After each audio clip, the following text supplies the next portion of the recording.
नरेला विधानसभा में मंत्री विश्वास कैलाश सारंग का जनसंपर्क, सैकड़ों कांग्रेस कार्यकर्ता भाजपा में हुए शामिल।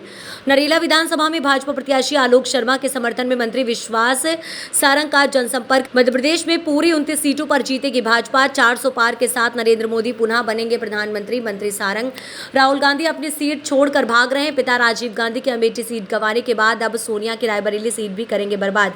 राहुल गांधी इस बार हार का रिकॉर्ड बनाएंगे। देश की जनता पीएम मोदी के साथ। मंत्री सारंग ने नरेला विधानसभा के सैकड़ों कांग्रेस कार्यकर्ताओं को दिलाई भाजपा की सदस्यता। जीतू पटवारी पर एफआईआर दर्ज होने पर मंत्री विश्वास कैलाश सारंग का बयान। जीतू पटवारी कांग्रेस की संस्कृति को आगे बढ़ा रहे हैं। कांग्रेस ने हर समय महिलाओं का अपमान किया है। जीतू पटवारी ने दलित महिला पर टिप्पणी करना महिला और दलित समाज का भी अपमान है। मंत्री सारंग, जिस पार्टी के शीर्ष नेता स्वयं महिला सोनिया गांधी हो, उन्हें जीतू पटवारी को तत्काल अध्यक्ष पद से हटाना चाहिए। मंत्री सारंग, देखिए, भोपाल में भाई आलोक शर्मा भाजपा के प्रत्याशी प्रचंड बहुमत से जीतेंगे। मध्य प्रदेश की पूरी 29 लोकसभा हम जीतेंगे और 400 पार से ऊपर जाकर नरेंद्र मोदी जी इस देश के पुनः प्रधानमंत्री बनेंगे।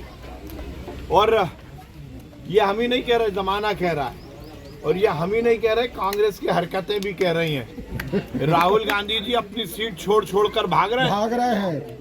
और राहुल गांधी के मामले में यही कहा जाता है, जहां जहां पैर पड़े संतन के ताता बंटा ढार। अपने पिताजी की सीट अमेठी बर्बाद की, अब अपनी मम्मी की सीट रायबरेली भी बर्बाद करेंगे। वायनाड से भी हारेंगे, रायबरेली से भी हारेंगे, हारने का रिकॉर्ड बनाएंगे।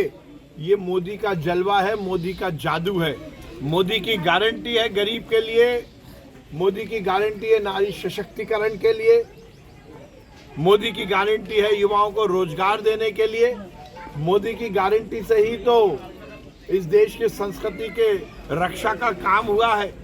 ये मोदी जी ही है जिनके नेतृत्व में अयोध्या में श्री राम का भव्य मंदिर बना है। तो देश मोदी के साथ है, देश की जनता मोदी के साथ है।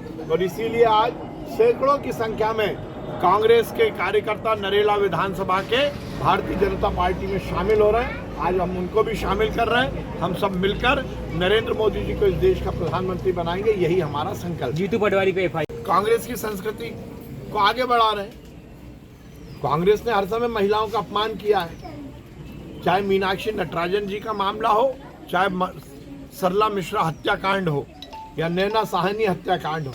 कांग्रेस के नेता हर समय महिलाओं का अपमान करते हैं, उन पर प्रताड़ना करते हैं।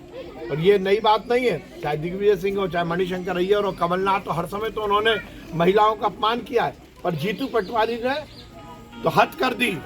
इमरती देवी जैसी दलित महिला का अपमान करना, ये केवल महिला जाति का ही अपमान नहीं है, दलित समाज का अपमान है। एफआईआर तो होनी ही थी, अब डरते फिर रहे हैं।